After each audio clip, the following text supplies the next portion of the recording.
Okay, so we're doing a quick and dirty lecture on titrations. Sorry, I haven't done this in a while. I gotta get my camera all set up. Oy. Okay, I think. All right, I think that should work. Okay, so hopefully you guys have watched the lectures about acids and bases. And we've got two basic definitions of acids and bases.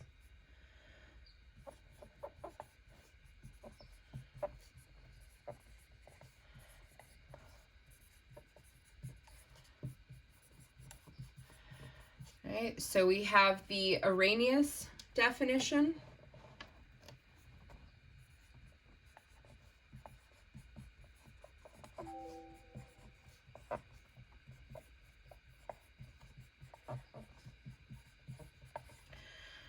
Right, and the Arrhenius definition calls an acid any proton donor. Right, and just as a reminder, proton is used interchangeably with H+ cations, right? So this and the hydronium ion are all used interchangeably, right?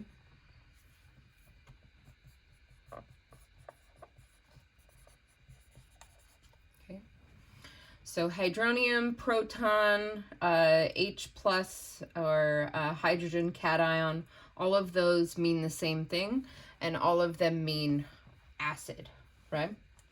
So if you see an H out front, you know you're dealing with an acid. The Arrhenius definition of a base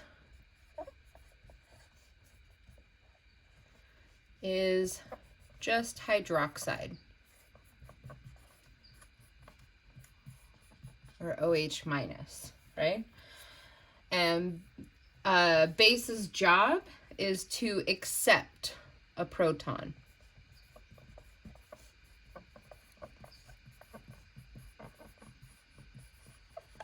Right?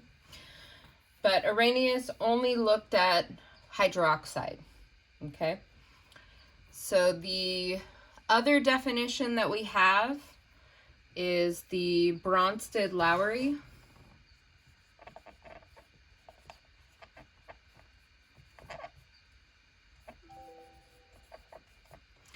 And the Bronsted-Lowry acid is the same.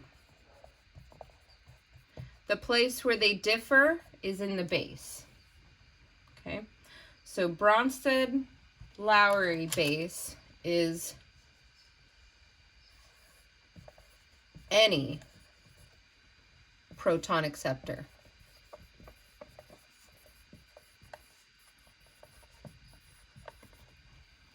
Okay. So any proton acceptor. So hydroxide is the most common base that we'll see, but it's not the only one, right? An example of a Bronsted-Lowry base would be ammonia.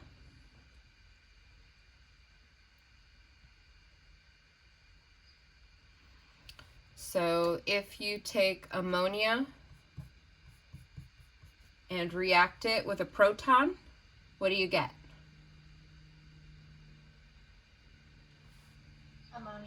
Ammonium, right? So you get NH4+.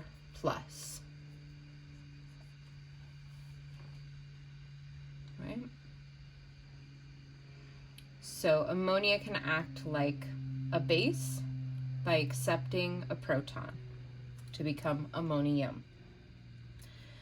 Everybody okay with what we've looked at so far?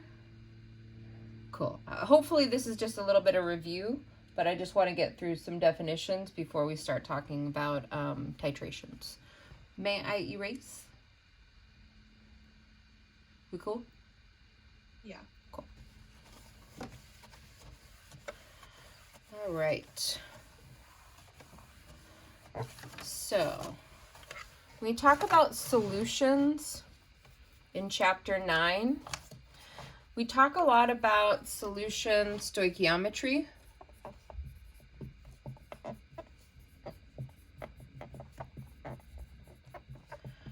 Right, where we are looking at using a balanced chemical equation.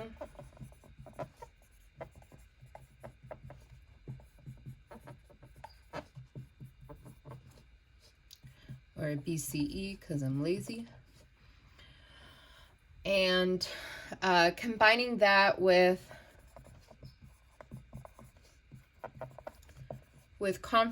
concentration information, right? What's our main unit of concentration? Concentration. There we go.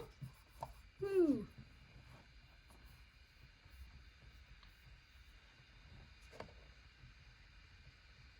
It's moles over liters, correct? Mm-hmm. Yeah, so we're talking about combining it with molarity, aka moles per liter, right? So solution stoichiometry uses the balanced chemical equation combined with concentration or molarity information to solve for the various quantities in the reaction, right? So we could be looking at how much reactant we need to make a certain amount of product, right? Anything like that is the stoichiometry part. Anything with the molarity specifically is where you get into solution stoichiometry, right? If we were dealing with gases and we had to use PV equals nRT, then that would be gas stoichiometry, right?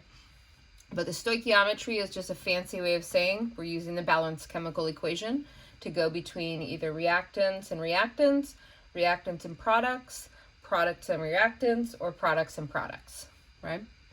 Everybody okay with me there? We're all right.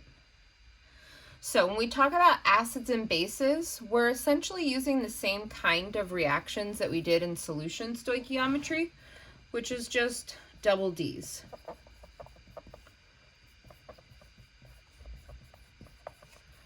Right, so we're using double displacement reactions, but we're using a particular flavor, which are acid-base reactions.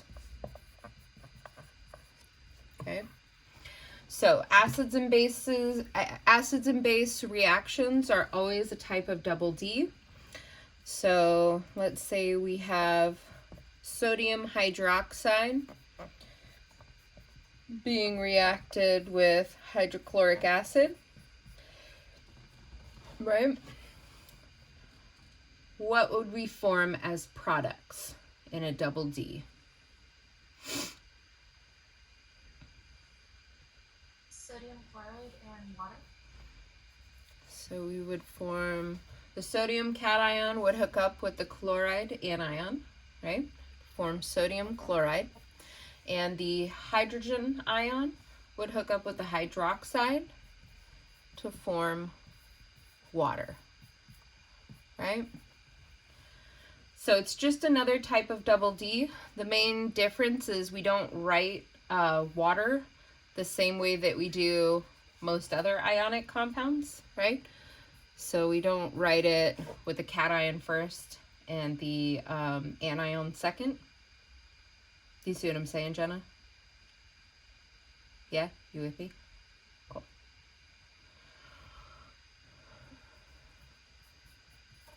But it's basically the same thing, right? Just written a different way. Questions? We're all right. Cool. You guys are like, I'm not asking questions. I know you're recording. Fine. Yeah, go ahead. I was wondering wondering if we could touch base on how to identify conjugate bases and conjugate acids using the example we have on the board right now. Yeah, totes. So the base and the acid are always on the reactant side, right? So which one of these is the acid? HCl is our acid. Mm-hmm. And which one is the base? NaCl? The sodium hydroxide, yeah. So then the next thing that we want to look at is who accepted the proton on the product side.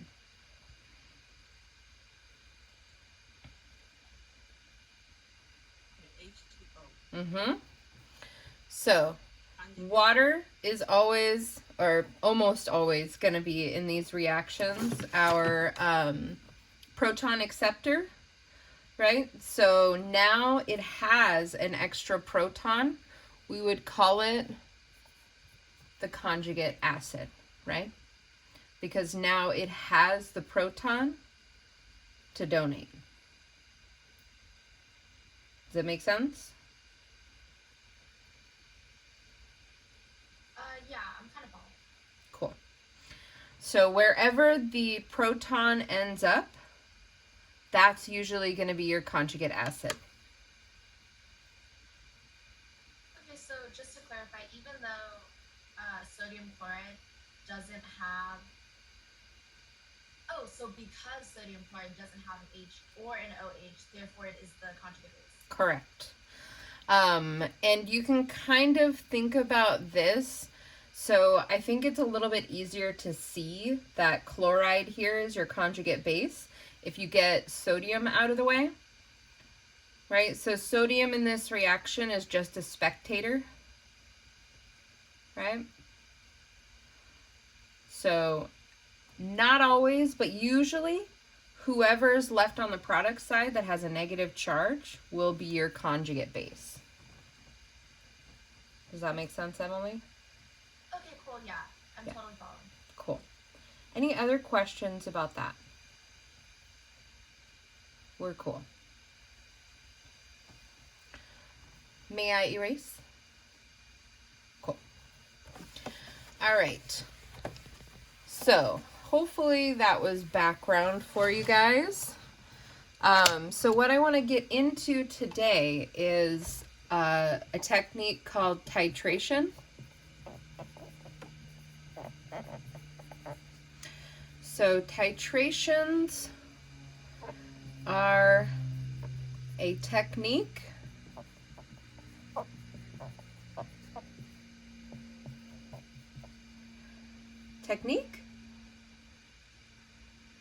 Is that how you spell that word?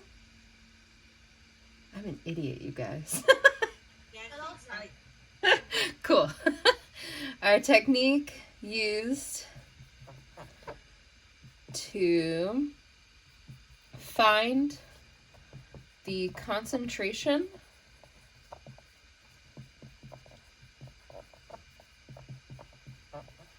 of an unknown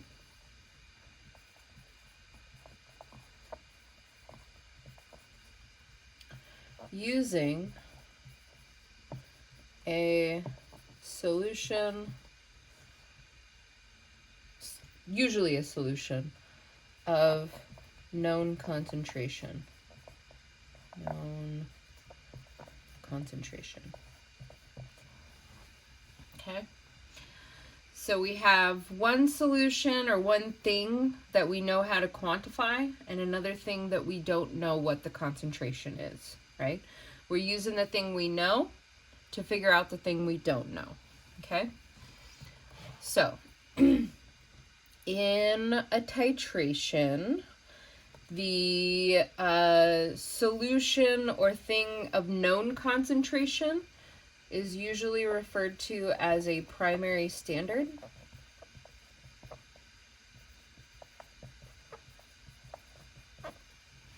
Or a thing against which we can compare our unknown, right?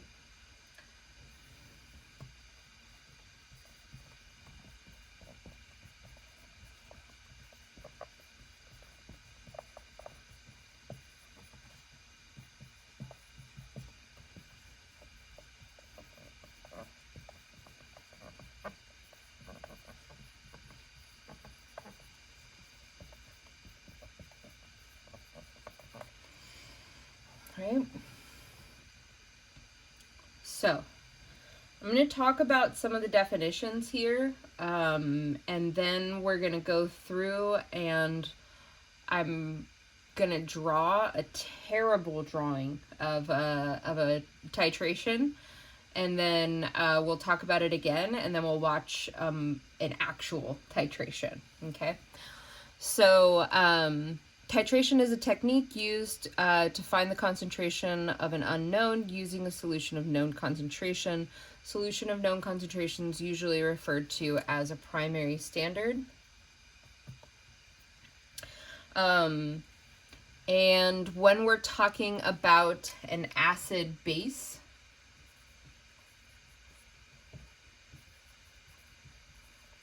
titration specifically, one of these is going to be the acid and one of them is going to be the base, right? So whatever we're looking for the concentration of in an acid-base titration will either be a base or an acid, right? Whatever the primary standard is will always be an acid or a base, okay? Does that make sense? You guys picking up what I'm laying down? Kind of, sort of. Ish. Okay, cool. So, let's get into a hypothetical. May I erase? Yeah, we're okay? Cool. Okay, so here's where the terrible drawing comes in. So let's say we have a solution of hydrochloric acid of unknown concentration. Can you guys see my whole board? You're not cut off? It was a little cut off, but you moved it. Okay, cool. So it's better. Okay, so we have a solution of HCl of unknown concentration.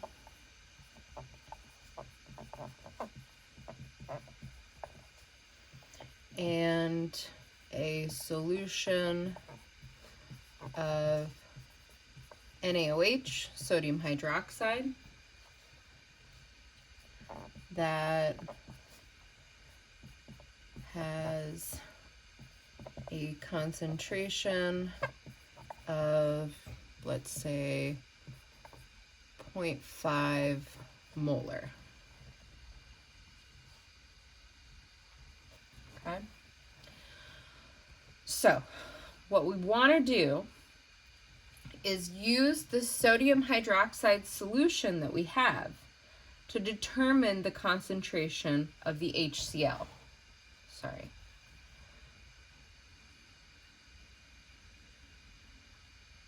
Right? So here's what that's going to look like. In order to find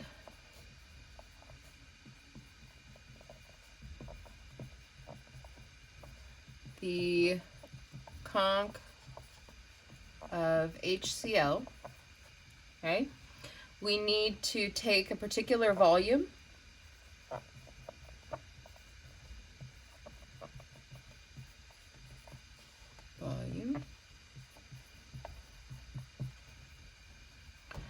in a reaction flask,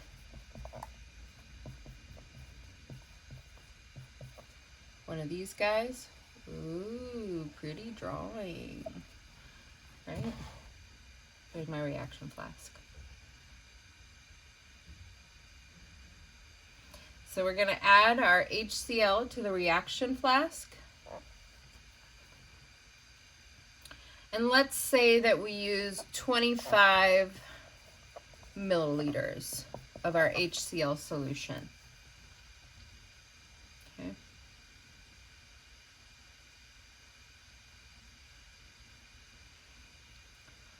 Okay. So our titration will involve adding the NaOH solution to the HCl until our indicator changes color. Indicator changes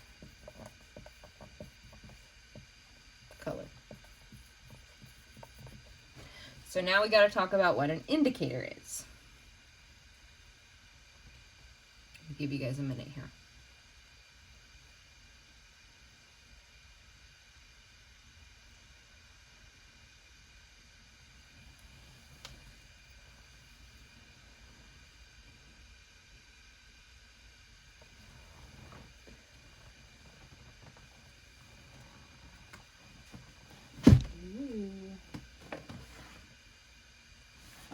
I forgot I might have pictures for this.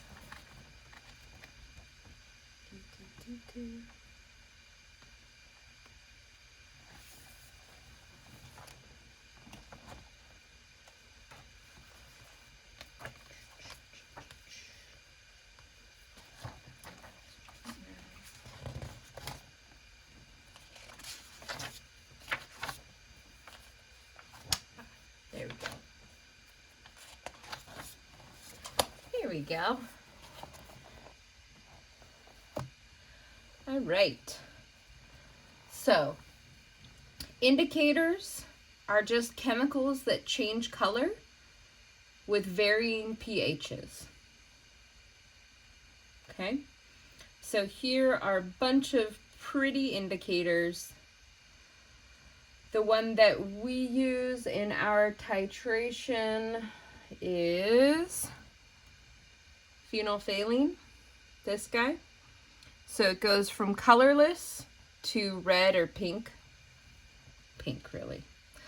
And it goes through that color change right around a pH of 7 or 8. So when we get that color change is right about when we go from being acidic to being basic. Okay? So, just a reminder, pH, 7 is neutral, less than 7 is acidic, greater than 7 is basic, right? So, right around 7, or 8, technically, is when our color change is going to happen, right? That's going to tell us that we're going from acidic, boy, come on, marker. We're going from acidic to basic, right? So ideally, if we've done this correctly, the color change should be as minimal as possible with still being an actual color change. Okay, so where it starts off colorless, right? We don't want to end colorless, but we want to have as little color as is possible to have gotten us over the line from acidic to just over basic so that we can call it neutral. Does that make sense? So if we can call it neutral, right? AKA pH equal to 7, right? Then there's something useful about that characteristic, right? So at a pH of 7, our chemical reaction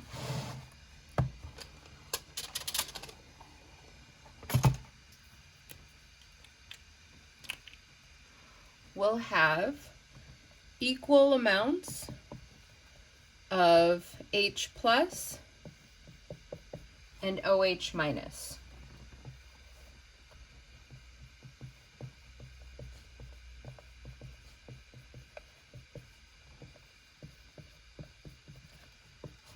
Right? Equivalent moles of H plus and OH minus. Now just a reminder of where I got these guys from. We're reacting sodium hydroxide and HCl to form NaCl, whoops, and H2O, right? So all I did was take out my spectators here, right?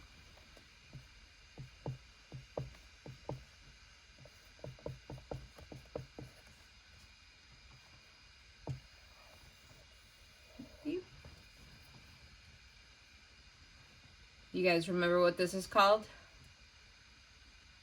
From chapter 9? The 9? This is the Ni. Yep. This is the net ionic equation, right? So, can you go to the right a little bit? Yes. I can't see a lot past the arrow. Thank you. like that? Yeah. Sorry, I forget you guys have obstacles on the screen. Okay, so at pH 7, right, we can say that the solution is neutral, right? And if the solution is neutral, then we know that moles of this guy are equal to moles of this guy, right?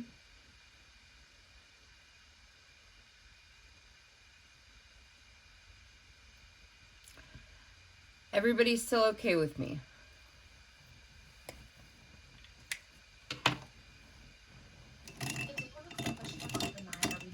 Yes, go ahead. So the reason why we don't cancel out H2O is because it is not aqueous, correct? Correct. Yeah. So, sorry, I was being lazy here. But this is a liquid, right? These guys are aqueous. These guys are aqueous.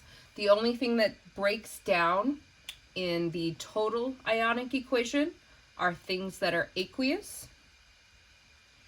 Liquids, solids, and gases do not break down. Great question, Emily.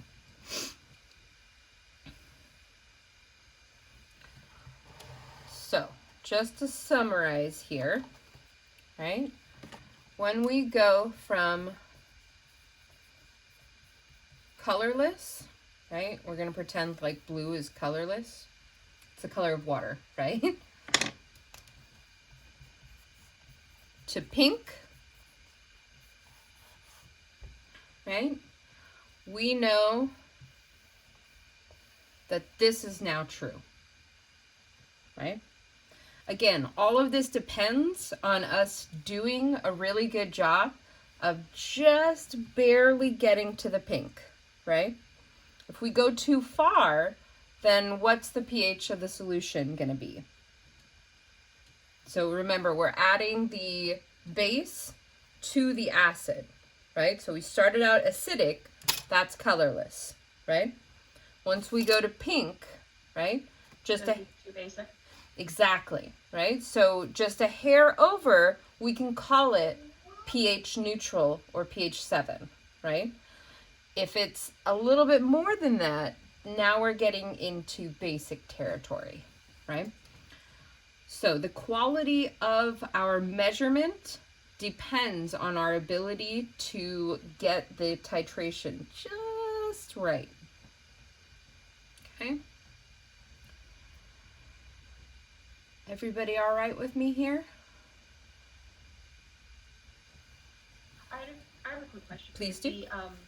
The NaOH Yes. and then the H plus, are those two different ones? Because or so we were just working on the H plus OH negative. Sodium hydroxide and hydrochloric acid, right? This is the H plus and this is the OH minus. Oh, okay. So Right, I it's just took out the 9. spectators. Yeah. Mm-hmm. Okay. So sodium chloride in this reaction, sodium and chloride are both spectating, right? Okay. And then I know that someone just asked with the Noise. NaCl, why wasn't that taken apart on the I was lazy and I didn't do the tie. I just skipped to the Ni, if that makes sense. Okay. Right? Yeah. Great questions. Is everybody else? Go ahead, Emily. What's up? I'm a little confused about the moles H plus equals moles of OH minus statement. I Mhm. get that it's an equivalent statement, so it makes it neutral. Mm-hmm. But we're looking at H plus and OH minus on the reactant side. So, pH is proportional to the concentration of H+, right? At pH 7, aka neutral, the pH, or the H plus and the OH minus are equal, right? We're saying that we basically just have water. Does it make sense? Okay, yeah, I guess that makes sense. So we're saying that after the Nye, we've neutralized our solution? Yes. So we neutralized our solution.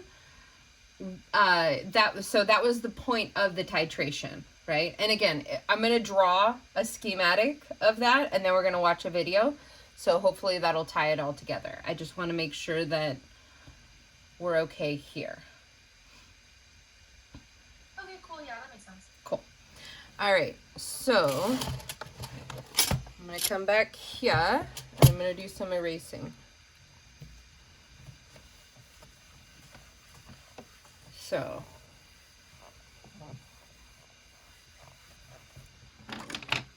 what we've got. Sorry to interrupt it. Go ahead. Computer again after that.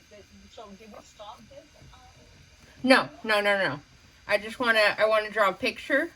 Sorry, I want to draw a picture of what we're doing. Right? So this is my HCl starting out colorless, right? And I have, whoa, I'm going to get colorful here. And I have my NaOH in this beautiful burette. And it is also colorless. Okay, so that is my NaOH. Right? And we said we know the concentration of our NaOH is 0.5 molar. Right? Everybody still okay with me?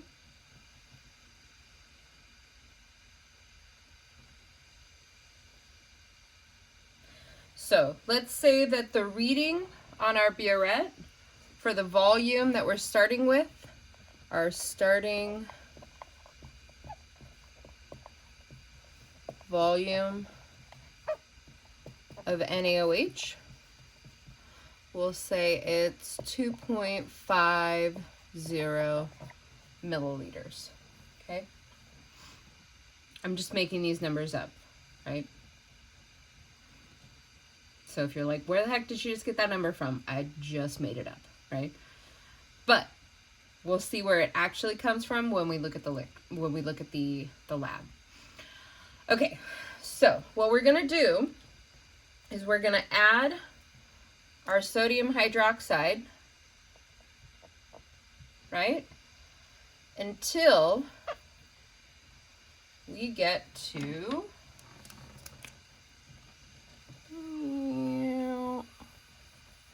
beautiful flask.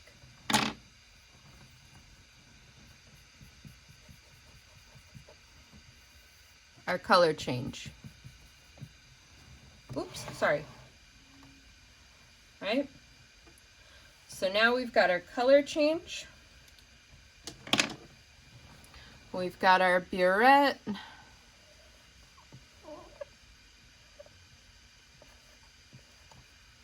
And our burette has less liquid in it now, right?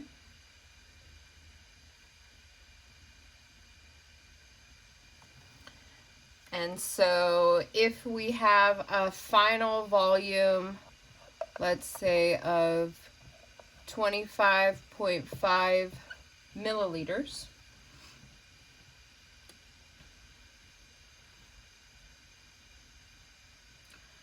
what volume of NaOH did we use in the titration?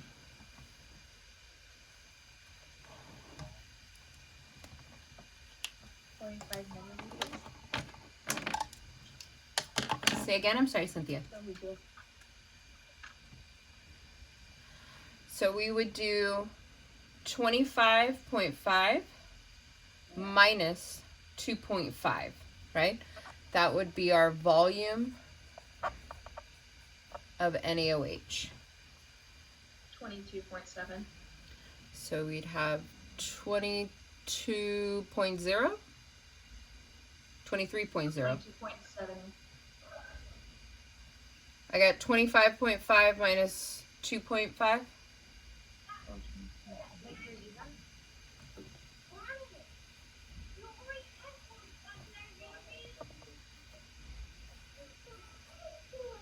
Wait, start it off with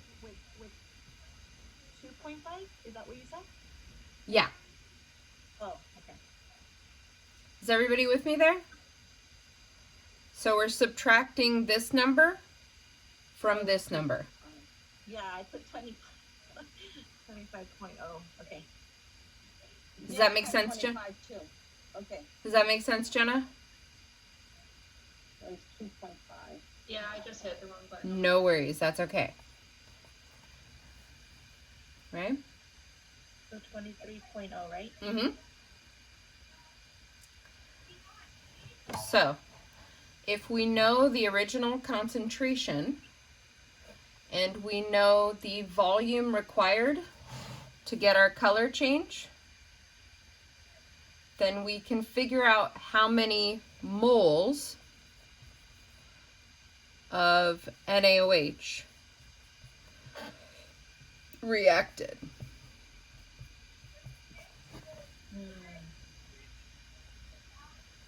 Professor Tommy, so the 25.5, the 25.5 ml is the what?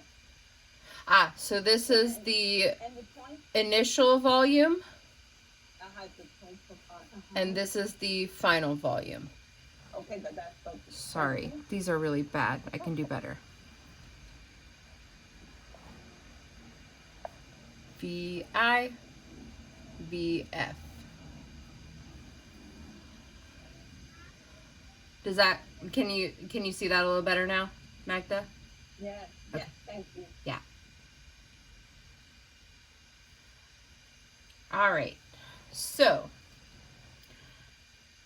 first thing we got to do in order to get moles of NaOH is we need to convert this guy into liters. Everybody with me there? Mhm. Okay. So I have 23.00 milliliters divided by 1,000 milliliters times 1 liter.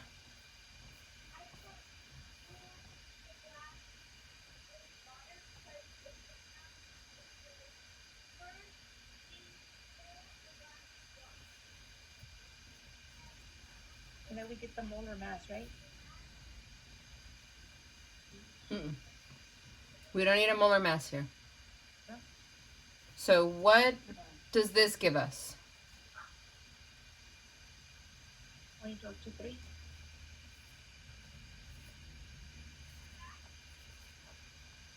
Everybody all right with me there?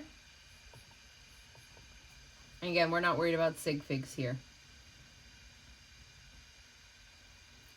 So now we have the volume and we have the molarity, so we can solve for the moles, right?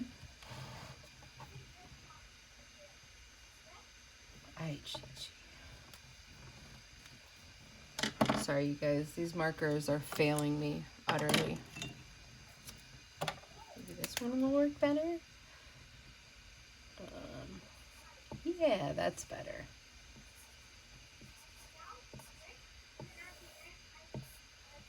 Right, so we know that the 0.5 molar is equal to 0.5 moles of NaOH divided by 1 liter.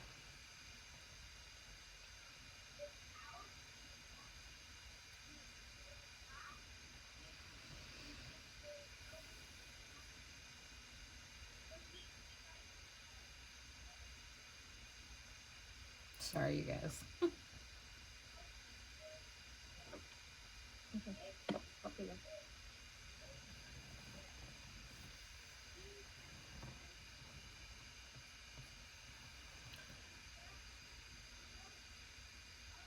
So what do you guys get for the moles of NaOH reacted?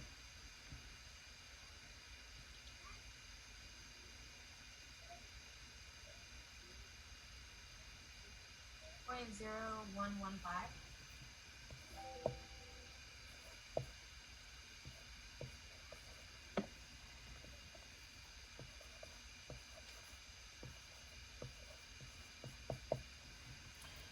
Everybody else okay with that? Yeah, I got the same thing. Cool. Yeah, it's the same. In here. And so what did we say is true of the moles of NaOH and the moles of HCl when we do our color change?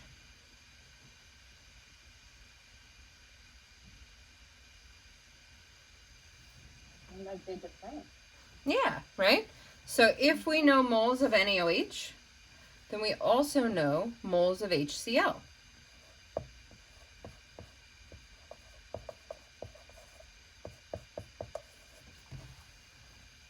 Right? Yeah, because it was a 1-to-1 ratio, right? Exactly.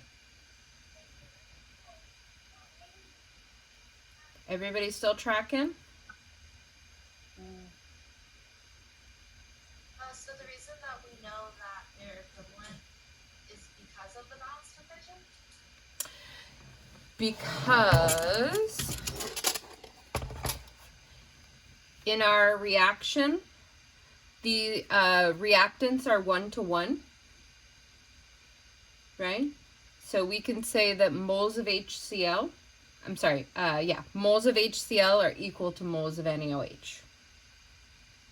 If the reaction was not 1-to-1, then we would have to use the molar ratio here, right? Whatever that may be. Does that make sense, Emily?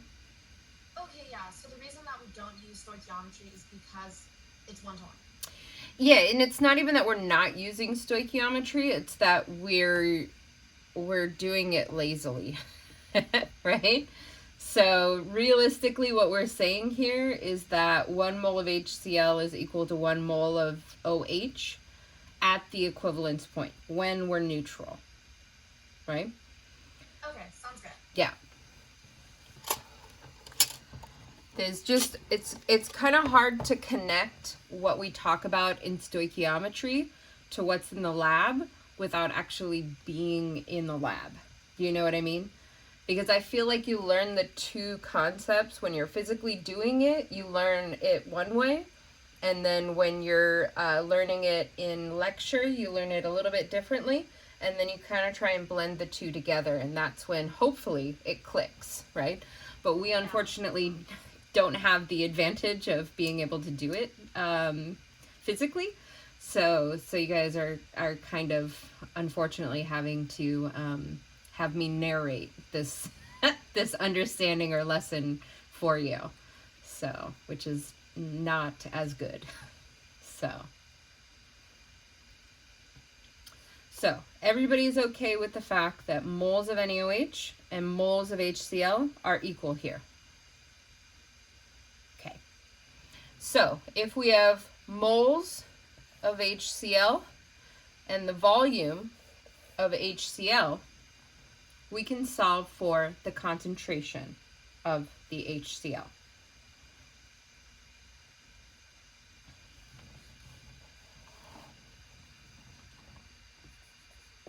Okay, say that again.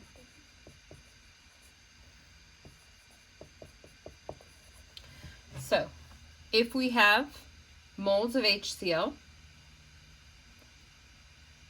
and a volume of HCl, we can calculate the molarity, right? What do we need to do to the volume?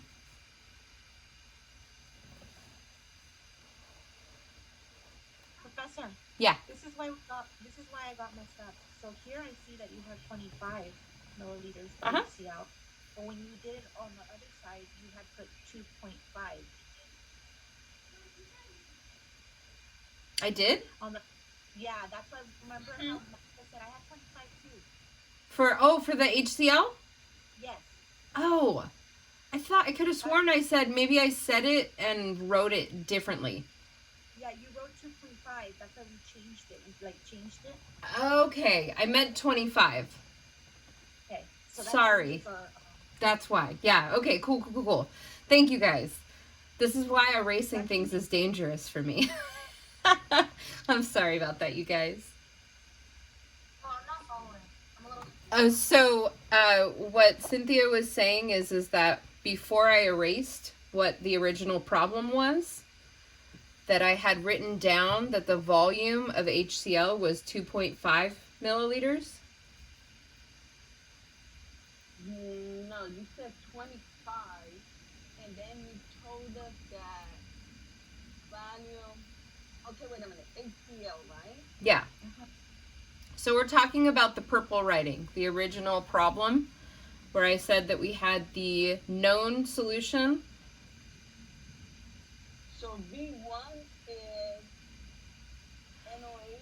Okay, AOH. we're getting in the weeds here. So what these guys belong to, right? Those are NaOH volumes. Those volumes belong to sodium hydroxide. This volume is the volume that we started off with of HCl.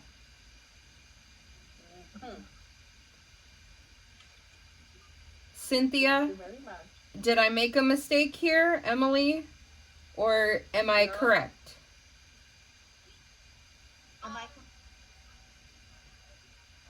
I confused? Because I know initially you had said 25, like what you have right there.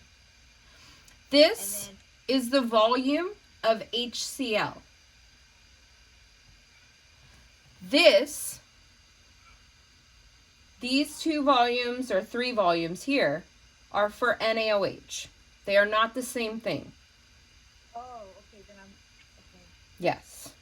So that's easily the number one thing that students will get confused with when they're solving a titration problem, is who the volumes belong to, right?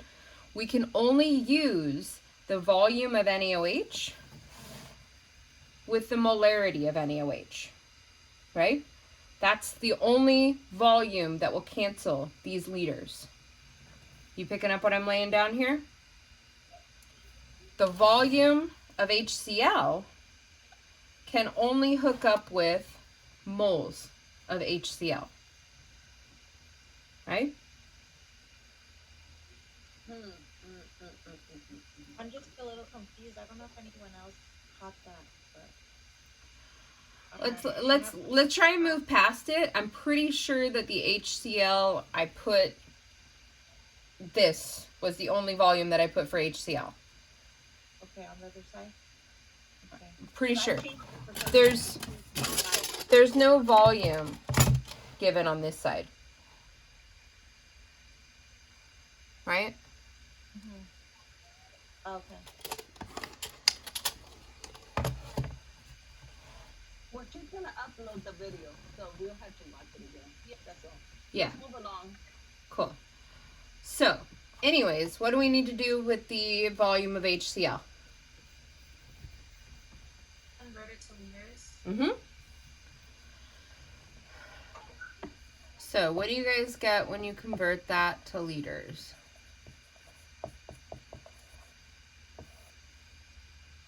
.025.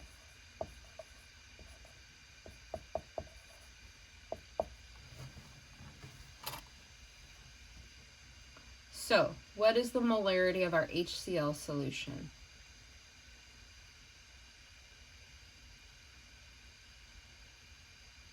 .46 M.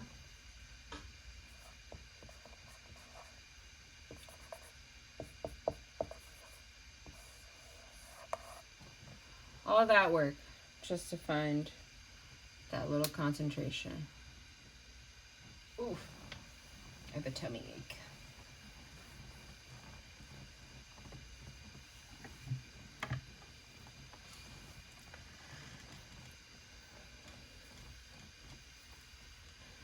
Let me know when you guys are done with this so that we can change screens.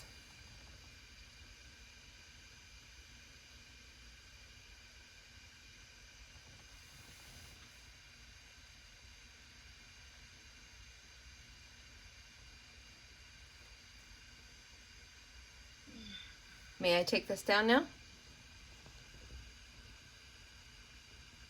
I'm doing it.